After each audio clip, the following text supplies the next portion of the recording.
for as long as I can remember, and a lot of sports fans can remember, women, and specifically women athletes, have been on the forefront and on the front lines fighting for equality in sports for as long as we can remember. And we're seeing that a lot most recently down in Florida with the restart of the WNBA, with all of the players and the jerseys that they're wearing having the name of Breonna Taylor on the jerseys. So there is a national reckoning, and continues to be a national reckoning, in terms of evaluating and truthfully talking about race and race relations in this country. Another that is also happening in the sport of women's professional softball, and a specific occurrence that happened in a game a couple of months ago that turned a controversial moment into a galvanizing moment and into a learning experience as well. Joining us right now on the A Lot of Sports Talk podcast is someone who was part of that game a couple of months ago that we will talk about. She also is a softballing legend, 4-time All-America at the University of Texas, 2-time medalist in the Olympics, including a gold medal in 2004, and making left-handers everywhere proud. Cat Osterman joining us right now on the A Lot of Sports Talk podcast, a member of Team USA as well. First of all, Cat, thank you so very much for joining us right now. How are you doing? And what are you up to outside of joining me right now? How have the past few months have been, given life under the cloud of COVID-19? Yeah, thanks for having me, first and foremost. Love the support of female athletics and female athletes in general.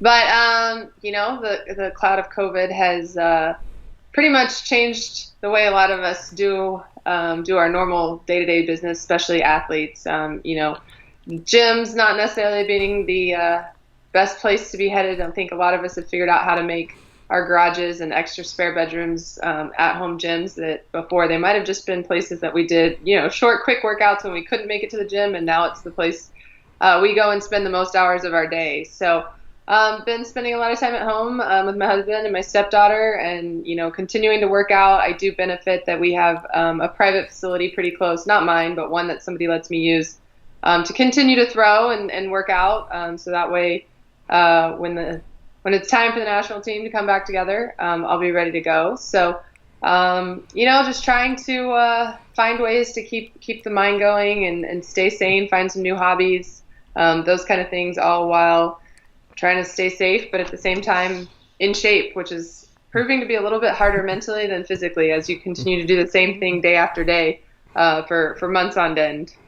I guess if being an athlete at the moment isn't what you can do at the moment, being a mom definitely is a pretty good replacement at the moment, okay, and just as fulfilling, if not more fulfilling, as well. So before I get to talk about what occurred a couple of months ago with a professional team that you had played with that made a lot of national news, you tweeted just a couple of days ago, maybe even yesterday, you had spent time in Arkansas last weekend, and I believe you had stopped by either a monument or the school where the Little Rock Nine attended, Central High School. For those that are not familiar with the Little Rock Nine, the group of African Americans that challenged public school segregation in Little Rock, Arkansas, back in 1957, in the middle part of the 1950s. You tweeted about it. I want to know what that meant to you, being there and knowing a little bit about the story probably before it, and knowing maybe a little bit more now, especially given the backdrop of the past couple of months and this reckoning that America is going through. What did that mean to you to be in Little Rock and be in that area where the Little Rock Nine were fearless and changed American history? Yeah, I benefited. I went and did some softball work in Little Rock. I had a clinic and we did some appearances, but I have a friend that lives there. So I stayed actually an extra day to hang out with them. And, I had never been in Little Rock. So I was like, show me the town. And so the first thing they did was go show me Central High, and unfortunately we got there. I don't know if the museum part's open because of COVID or not, but either way, it was probably after hours anyways. But it was just cool to drive up and see. I think we see monuments, but we don't actually see places that things really happened. And like the school is still there; it's still a functioning school. So to be able to kind of look at it and be like, wow, this is where segregation, desegregation first happened, and knowing the story of how it all happened. But you look at the school, it is a monstrosity of a school. That is a big high school, and it was just so cool to kind of be in the presence and think about what it would have been like then. And then I started, just my mind went to even how cool would it be to go to school every day in a place that is so historical in our country. But then at the same time, yes, you relate that to what's going on right now. And it's like, that's where kind of it started. We desegregated schools. Well, now we're trying to continue to be able to provide that equality for people of color. And it's just knowing that's kind of where it started. It was such a surreal experience to kind of stand there for a while and look at the school. And I was mesmerized. I really enjoyed it. And that's when I jumped out of the car real quick and was like, okay, someone take a picture. It's not the best picture ever, but I definitely enjoyed being there and kind of just soaking in kind of the aura that surrounds it. I can guarantee you it's a pretty good picture. Okay, to be in that area and to be a part of history, it's always a good memento to have and a good memory to have to kind of reflect on it. A couple of months ago, you were part of an independent professional softball team, the Scrapyard Dogs, which used to be in the National Pro Fast Pitch League, and another team that used to be in the league, the USSSA Pride.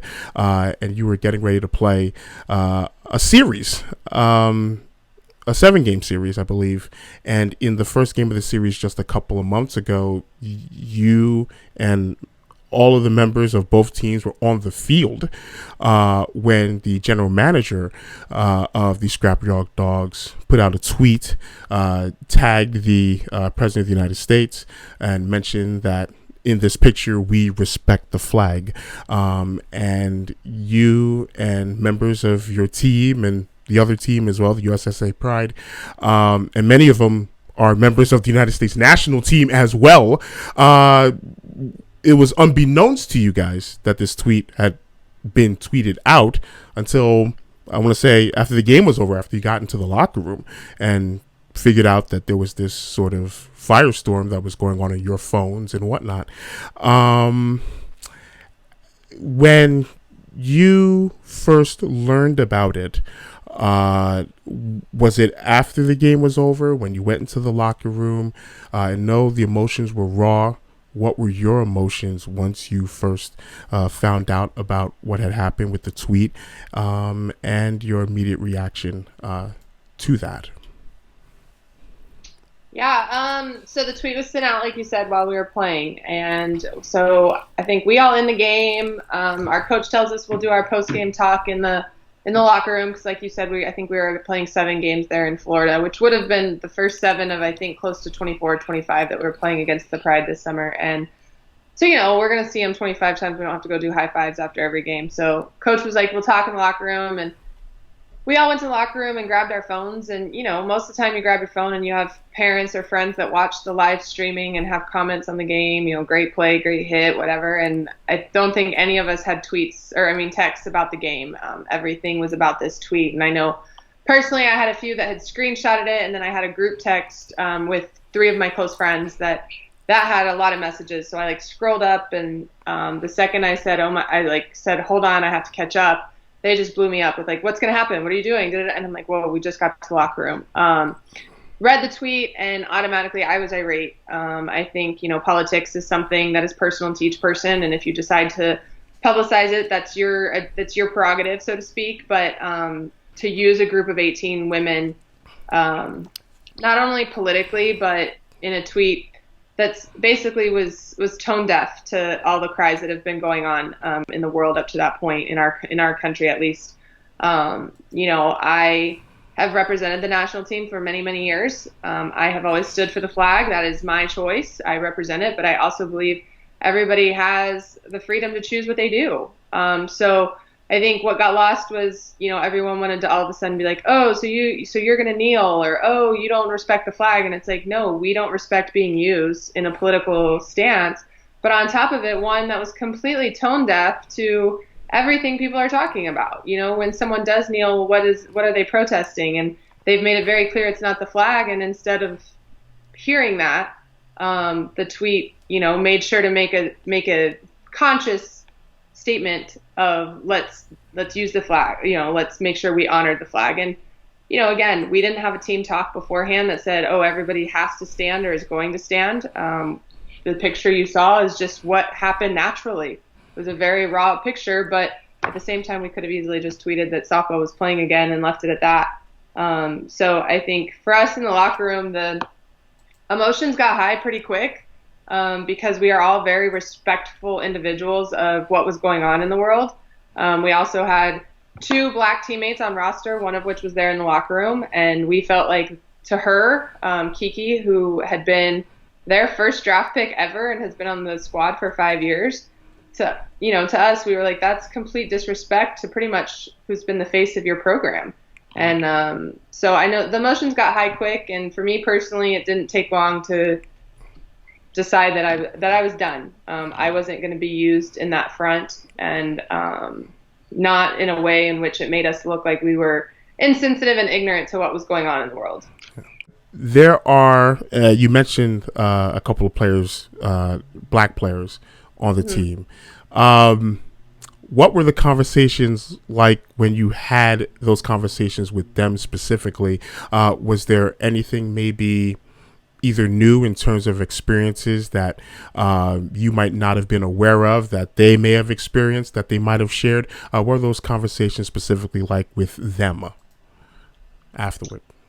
So Kelsey was actually texting me during kind of the meeting in the locker room afterwards, and I had up to that point, her and I had talked quite a bit once kind of the Black Lives Matter movement started and, protests and this and that. We started talking and had some really great conversations.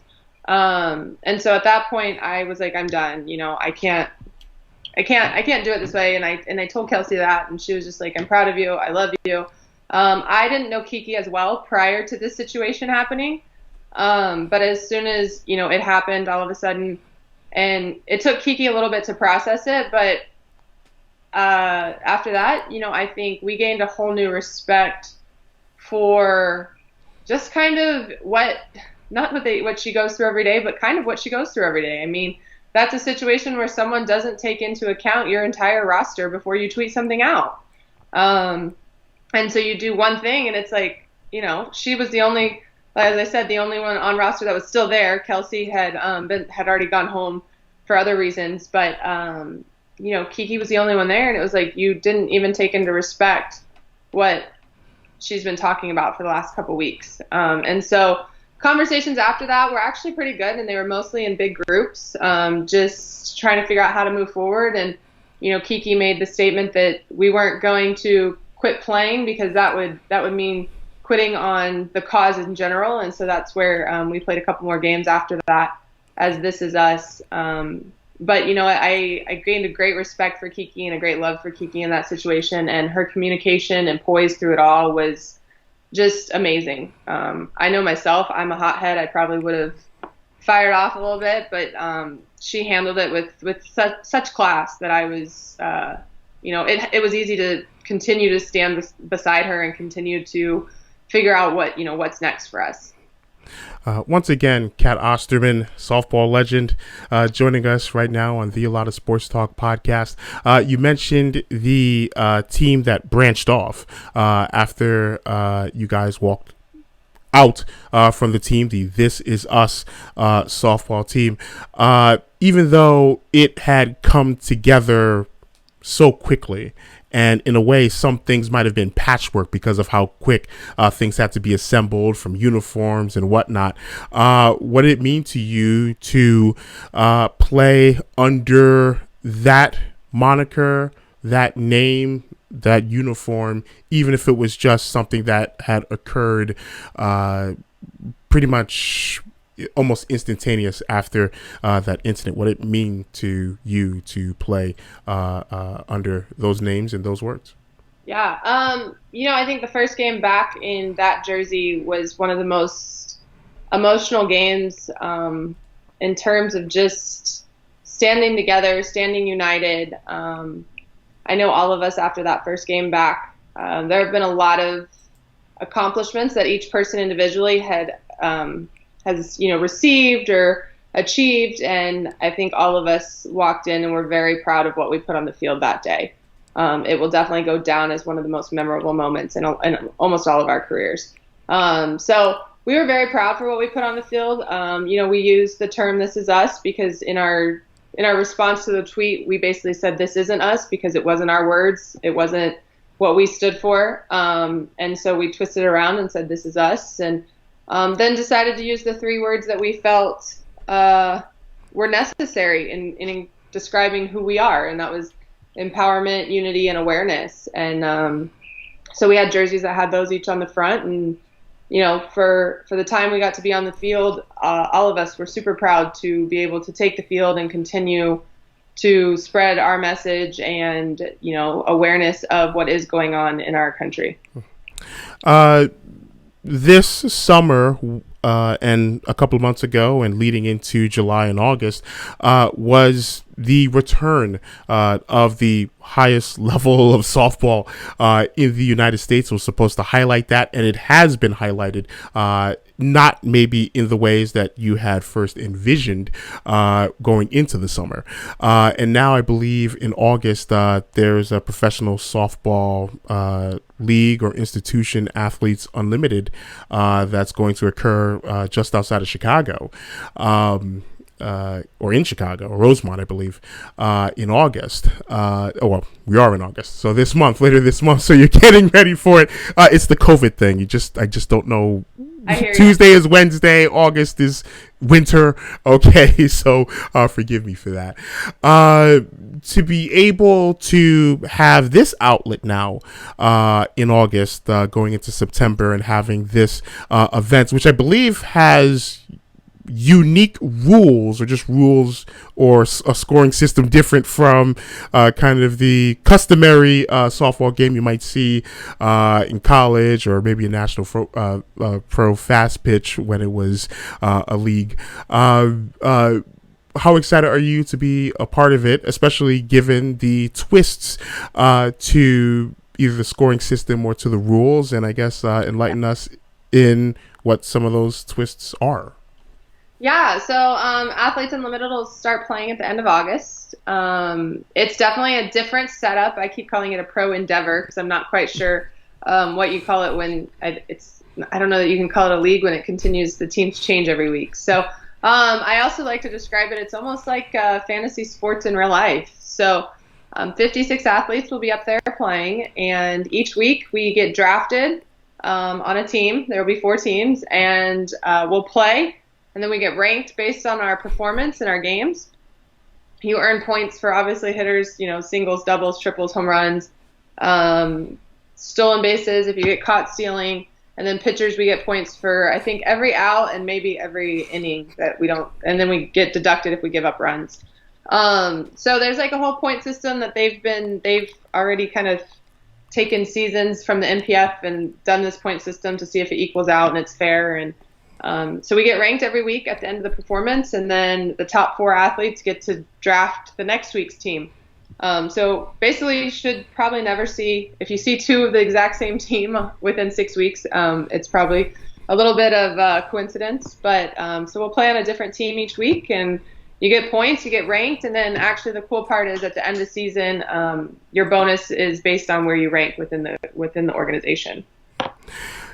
Given that you said you are a very competitive person, hothead, as you said, given that these rules are in place, that's only going to increase the level of competitive fire in you, don't you think? Oh yeah. Any of us, there's a few of us that have been talking that are in the league, and it's going to be interesting to see people form alliances and how that's going to play out. And plus then, yeah, you know, there's some rules I think that haven't been explained to us. Like, does everybody have to hit during the week? Do pitchers have to have a certain amount of innings? Because those can come into play too, based on, you know, if you're the number 4 player, you sure don't want the number 5 player to leap you. So, you know, if you can sit them, then that's a whole different situation. But at the same time, I feel like there's some rules that we'll figure out as we go. But yeah, I'm really excited. It's a completely different look at pro sports, and I know they actually just announced that they're also going to do indoor volleyball in 2021. So it'll be fun to see how they continue to branch out into different sports and bring this to modern day, because I think, you know, they've done their research, and most fans these days are fans of a specific athlete and not necessarily a team. So no matter what team you get drafted to, your fan base is going to follow you. Do you see this sort of format having long range longevity to it, or is this kind of in fits and starts, and you're not sure whether this is going to have a longer lasting impact? Can you see softball like this in a professional level be like this more consistently? No, I mean, I really do. I think it could work. You know, it's a short season, so it's 6 weeks long. So it's not like you're asking to take off, you know, 3, 4, 5 months. And, you know, right now they're putting it all in one place, which is cool. So you don't have to move around. And I think if we were allowed to, if COVID wasn't such a big thing and we were able to have fans come in, then I think over 6 weeks, people can make plans to, you know, come up and catch a game and then watch the other ones on TV and that kind of thing. So I think it definitely will have some longevity. And plus it falls after what was traditionally the NPF season. So it's another avenue for those people who do just want to continue playing and may not have a secondary job. But I think it's something that can continue. There's a lot of ideas I think they have long term to try to connect it with different things and hopefully keep it popular and something that people want to watch. Once again, Cat Osterman joining us on the A Lot of Sports Talk podcast, member of the United States national softball team, 4-time All-America pitcher at the University of Texas in Austin, Texas. Not that I needed to qualify with Austin. All right, UT would have been just enough. You, at this point, if COVID-19 was not what it ended up being, would have been a part of the Olympic team that would have been in Tokyo this year, but that, of course, is postponed to 2021. So it's another almost year of preparation that you did not expect, but you have to go through. This is now 16 years removed from a gold medal that you won with the United States national team in 2004 and a silver medal in 2008. You had retired from the sport. I'm going to assume that the number one motivation was to, once softball became an Olympic sport again, to be part of the softball team again. Outside of winning a gold medal, and maybe you were just one track minded, I need to win that gold one more time and make up for 2008. What were the primary reason or reasons that you said, you know what, I'm going to pick up this glove again and give it another go? Yeah. Well, at first, actually, I was asked to be in the coaching pool for the team. And when I did that, I got in the coaching pool. I didn't get selected as a coach, and I was okay with that. But then I got to thinking, if I'm not bothered that I wasn't selected, like, why am I in the coaching pool? That, to me, that means I don't have too much passion to be coaching. And so I talked to some people close to me about it, and you know, they were like, well, what's in your head? Why aren't you really excited to possibly be a coach in the national team program? And I basically said, well, because I still feel like I can throw, and I don't want to go coach on a team that I feel like I could still play for. And again, one of my friends was like, then go play. And at the time, I didn't want to have to give up my job at Texas State University. I really enjoyed coaching college and enjoyed working for my boss, Ricky Woodard. And then she kind of got wind that my friend had kind of put the bug in my ear, and she was like, look, if you want to go play in the Olympics, we'll figure out how to make it work. And so for me, I really, one, thought I could still throw, and then two, I thought I could throw well enough to be able to help the team in some form or fashion. It wasn't really one-track mind. It wasn't I have to go get gold back from 2008. It was just a matter of, you know what, I think I can still do it, and if I can still do it, why don't I give it a try? And then once I started throwing, like I said, I felt like I was throwing well enough that I could help the team. And so if I can be an asset to the team, then I feel like it's, my responsibility to go give it a whirl. And so that led to a ton of training, and then eventually being named to the 2019 roster, which was probably the first time in my life I cried over seeing my name on the roster, because this time it wasn't just a continuation of a career. There was like a lot of work that went into getting back into shape to be able to do that.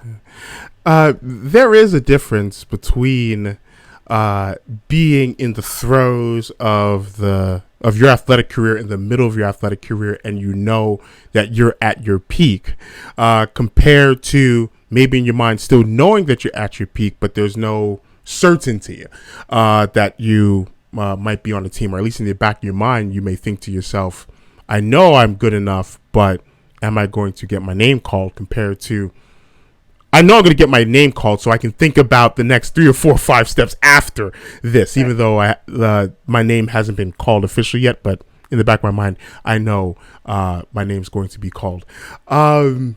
Is there any difference in mentality when you're working out, when you're just thinking about what might lie ahead, when you're in the middle of being a 4-time All-America, being in the Olympics, winning a gold medal, compared to when you have to, I guess, rev your engines again and not really know for sure whether you're going to be part of a team? When you're working out, does your mindset change? Are you cognizant of, 25-year-old Cat Osterman compared to 30-something Cat Osterman? Like, are you aware of that when you're comparing between the early part of this century and now?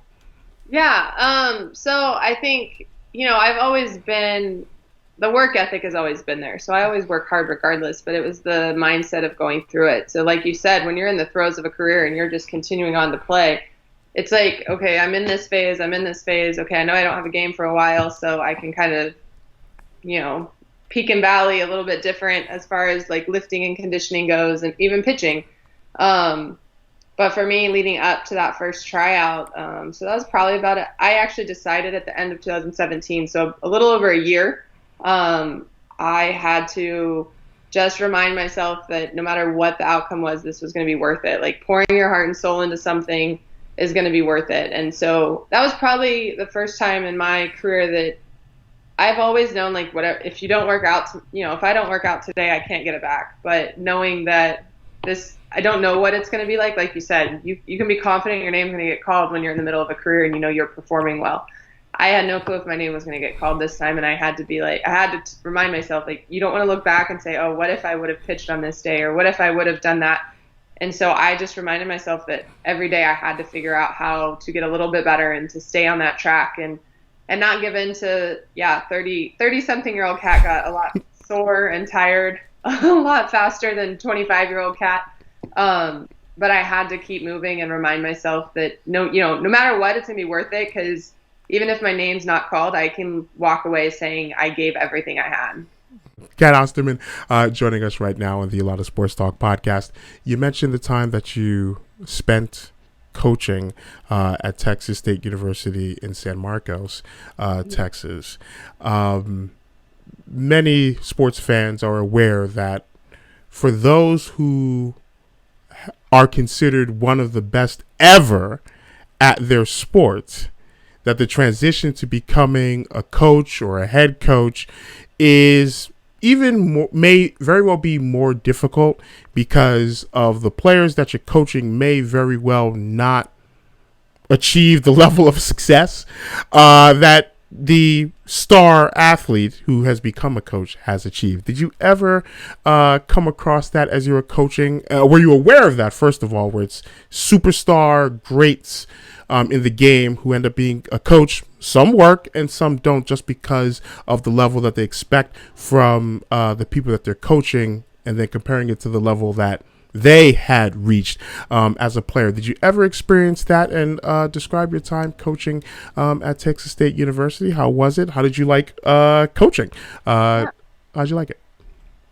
So coaching is what I always dreamed of doing. It was my dream job starting in like third or fourth grade. Back then I didn't know what I wanted to coach, whether it was softball, basketball, high school, college. I just knew I wanted to coach. And so in third and fourth grade, you wanted to be a coach. Yes. So I have an uncle and an aunt that both high school coached. Okay. And I admired both of them greatly. So I wanted to be just like them. Okay. Yes. Yeah. All right. Yeah. So But, you usually don't see that a lot in third, No. fourth, sixth grade yearbooks. Okay, where it's Cat Osterman, the firefighter, doctor. No, coach. Okay, you don't see that normally. But yes, go ahead. Yes, coaching. So yeah, when I was getting into coaching or graduating college, really, I knew there's the stereotype that like the best players can't always coach because of that. You expect people to be able to do things the way you did them. To the capacity and caliber you did them. But I think knowing I had always wanted to coach, and on the flip side of that, as great as my college career and beyond was, growing up I was not always the best athlete. I was not always the best player. I probably didn't come into my own in pitching until I was 16 or 17, really. So there's a lot of hard work and dedication that went into what I do. And I think that's what I remember the most. And so for me, it's not so much, okay, I was able to do this, this, and this easily in college. I can remember what I did to get there.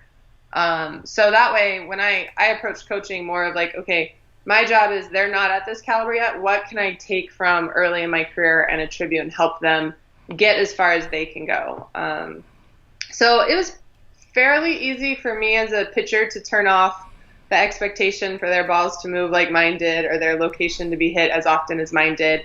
But I did have standards still that were probably a little higher than what they were used to. But at the same time, I also know that a pitcher and a pitching coach is a very unique relationship, and they have to be able to trust you. And so for me personally, I would just try to establish a trusting relationship first, and then push the envelope as far as, being able to raise expectations and give them kind of goals that stretch their comfort zone, or just kind of make them uncomfortable even a little bit. And so I enjoyed my time at Texas State. It was great. Unfortunately, we've talked about it with COVID, the Olympic postponement, and then just kind of a mindset that I want to reach more people and have a little bit more of a broader impact than, 20 kids at one time. I stepped away just to be able to explore some other avenues. But I absolutely loved it. I benefited. I had an All-American there, Randy Rupp. She was amazing.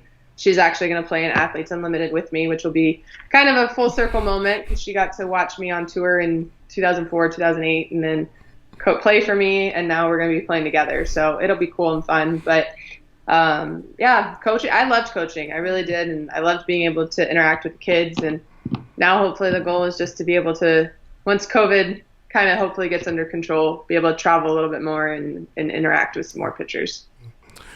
What is it like being an ambassador for the sport? First of all, do you view yourself as an ambassador for the sport, knowing that a lot of people who know about softball, whether it's in depth or kind of a cursory, perfunctory knowledge of softball, that your name is on the short list of the list of many people who remember the greats of softball? You're on that list. I'm sure you're aware that you may be on the list of people who are trying to remember the best players in softball that they had seen. What is it like being an ambassador? Do you view yourself as an ambassador of the sport? And big difference, if there is any, between the softball that you had played in college in the early 2000s compared to the softball that you had been seeing in the Women's College World Series maybe in the past 3 or 4 or 5 years? Well, I definitely think when you play the game as long as I have,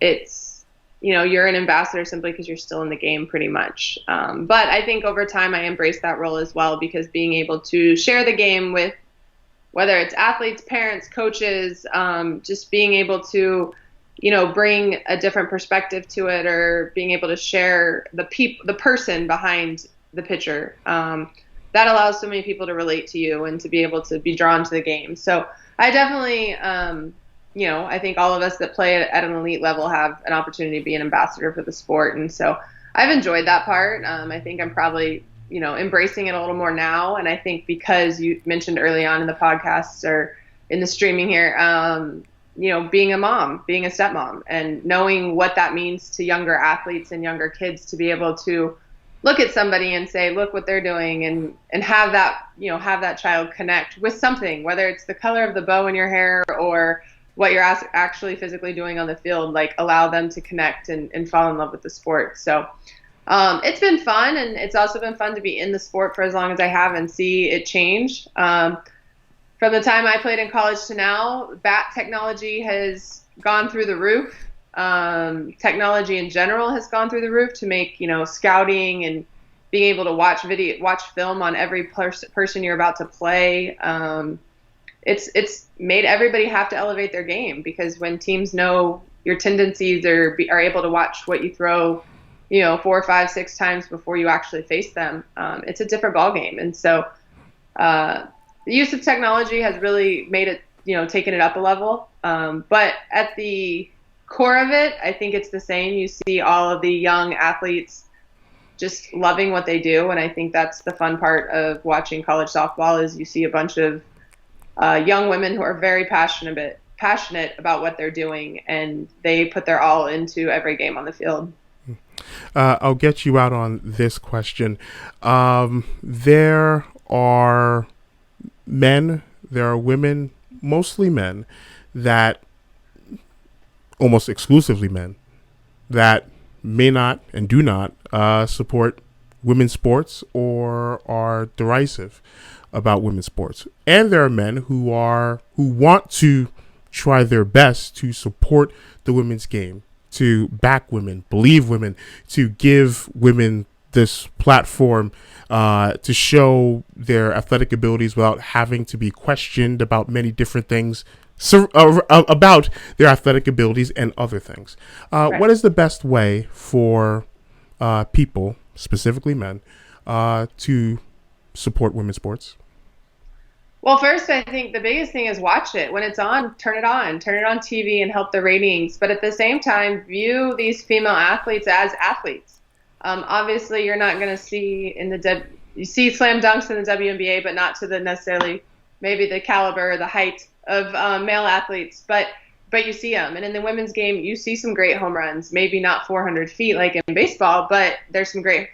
Take them for the athletes they are, and watch their achievements as athletes, and not necessarily as female athletes, and expecting. I think sometimes people expect a dumbed down, boring game, and that's not what it is. It's fun, and you'll see passion, and you'll see probably more emotion exhibited, because we enjoy what we do, and we know we have to fight for every single thing we get. But watch it. I say put your money where your mouth is. Doesn't mean go buy a team, but buy the merchandise. If you have a daughter, get her a jersey, get her a T-shirt. Get her a season ticket sometimes, because most of the time they're not as expensive as season tickets to MLB or NBA and things like that. But go to the games, watch it on TV. All that kind of stuff. And then obviously when something on social media is going on, help promote it, retweet, reply, comment, just continue to help us get it out there, because I think we continue to post and try to fight for things. And when our fans join in, I know it means a lot to us when our fans join in conversations, and then we see them pushing, our platforms as well. So, but I think any grown man that has a daughter, you should be exposing her to as many female sports as you can. As someone who had the absolute honor and privilege of watching you at the University of Texas and pitch in great games and pitch in the College World Series, and be someone that absolutely was in admiration of the work that you did and the prowess that you had in this circle. As I said, it's really an honor and a privilege to have this time to talk with you and one on one. I could have never imagined that. Uh, a couple of decades ago, really wanting to tell you how much I admired the way that you comported yourself and you performed on the field. So I hope that many more men get this message and understand it and put the truth that you're putting on the field and put power to that truth and supporting women's sports. And with women's softball, it is undoubted that Cat Osterman is a legend in the sport of women's softball. Thank you so very much for joining us. Best of luck and success in the Olympics in 2021 in your professional endeavor later this month. And we definitely hope to catch up with you sometime down the road. It has been a pleasure, and I do thank you for the time that you have taken out to talk with us at A Lot of Sports Talk. Thank you very much for having me. It was a great time. And yes, thank you for your support of everything. It's appreciated more than you know. All right. Okay. Yes.